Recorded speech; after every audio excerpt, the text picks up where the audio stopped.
subscribe now and press the bell icon. Never miss an update. Hello.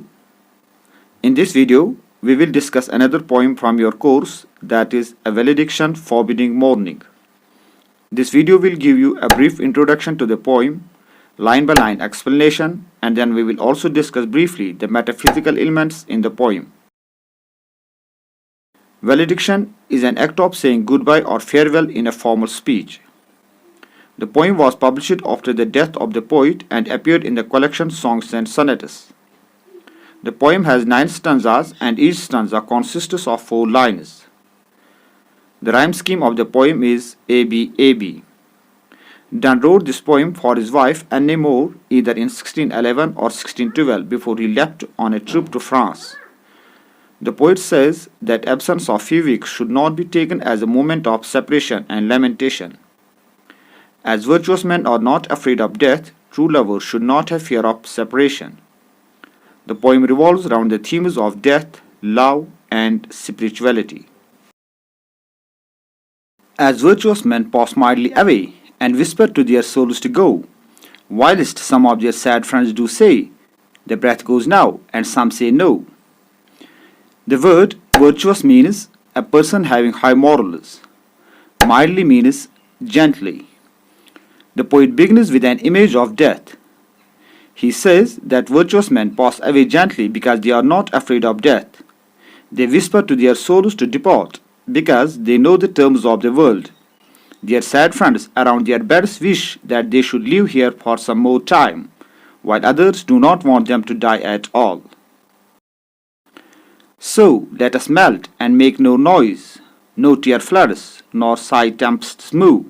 It were profanation of our joys to tell the lady our love. The word melt means depart.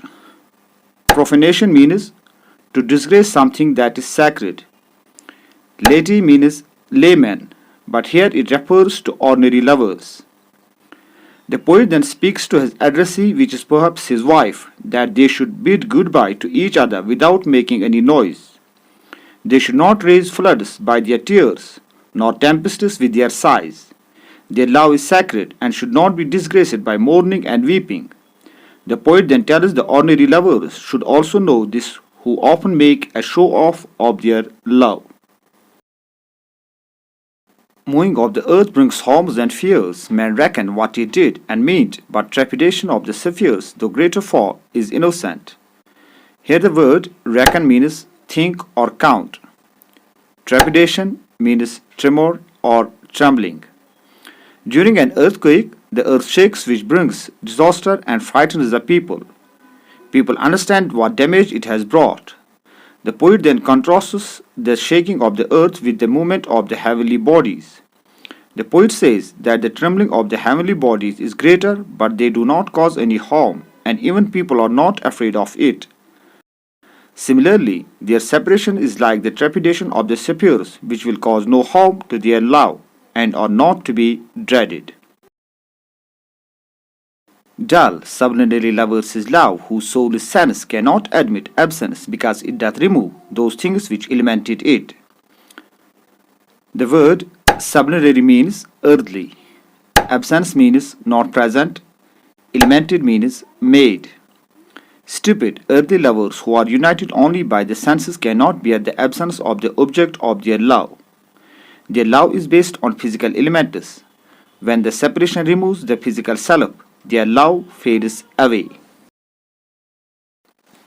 But we, by a love so much refined that ourselves know not what it is, assured of the mind, careless, eyes, lips, and hands to miss. Refined means pure, assured means know each other perfectly. In contrast with the sublunary lovers, the poet and his beloved's love is so pure that even they cannot understand it fully. They are sure that their love will not diminish by the absence of the physical self, like eyes, lips, and hands, because they care less about it. Our two souls, therefore, which are one, though I must go, endure not yet a breach, but an expansion, like gold to airy thinness beat. Endure means to experience something bad. Breach means separation or break. Expansion means an act of expanding. As their souls are one, their love will not experience any break due to the departure of the poet. Rather, it will expand like the gold which on beating expands wider and wider. If they be two, they are two so, as stripped even compasses are two. Thy soul, the fixed foot, makes no show to move, but doth if the other do. Stiff means difficult to bend. If their souls are two, they are like the two legs of a compass. The legs are different, but they form a single body. Her soul is the fixed foot, which does not show any movement unless the other leg moves. And though it in the center sit, yet when the other fall doth roam, it leans and hearkens after it, and grows erect as that comes home. The word roam means to wander about. Hearken means to listen, here it also means follow. His beloved is like the fixed foot of the compass which remains fixed at the center. But when the other leg moves, the fixed foot leans and follows the other foot. It then stands erect and unites with the moving foot when it returns to the starting point after completing the circle. Thus the departure would be like the moving of the foot of a compass, and they would be united when he returns home.